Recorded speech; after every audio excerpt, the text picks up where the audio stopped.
yesterday on April the 1st, against the urging of premiers of every political stripe right across our country, the federal government raised the carbon tax yet again, this time by a whopping 23%. Today, the carbon tax now costs 17.6 cents per liter of gas. And just think of that, the people filling up. Every single time you see that clicker go, that 17.6 cents, that should be in your pocket, not the government's pocket. This isn't the first time they've raised their carbon tax, but it couldn't come at a worse time. Now, because of this awful carbon tax, families across Ontario spent their Easter weekends lined up around the block, waiting to fill their gas tanks up one more time before the increase kicked in. I saw it just down the street from where I live. People were lined up. Everywhere I went, people were lined up. What does that tell you? You know, folks, we have so many people here. I could fill this field, not with hundreds of thousands, millions of people that are against this carbon tax.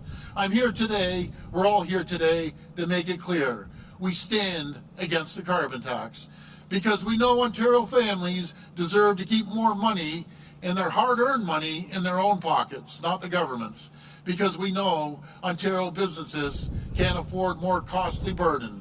And at a time when the cost of living has never been higher, leaders at every single level of government, they have a duty. They have a duty to do everything we can to keep costs down for the hard-working people of Ontario.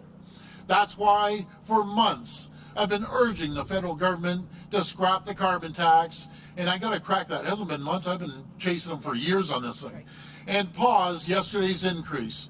Not everyone can say they've done the same. For weeks, as the carbon tax hike loomed, Bonnie Crombie has refused to stand against it.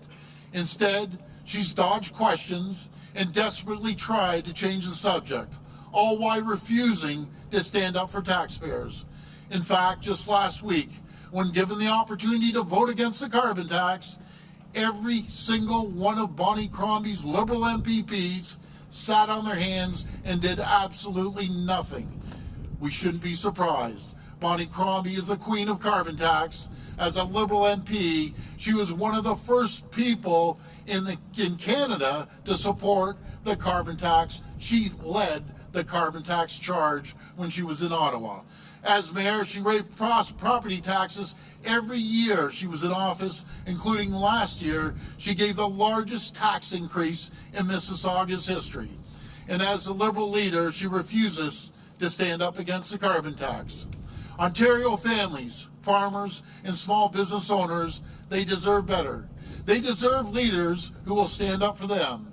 They deserve a government that will fight to put more money back into their pockets. That's exactly what our government is doing. Last week, we extended our gas tax cut another 6 months, keeping 10.7 cents of every single liter back into your pockets instead of the government's.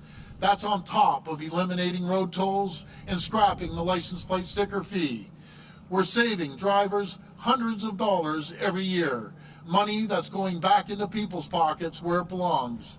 And you can bet, as Bonnie Crombie, the queen of the carbon tax, remains silent, our government will never stop fighting the federal government on the terrible carbon tax. I want to thank everyone for coming today, and may God bless the people of Ontario. Thank you.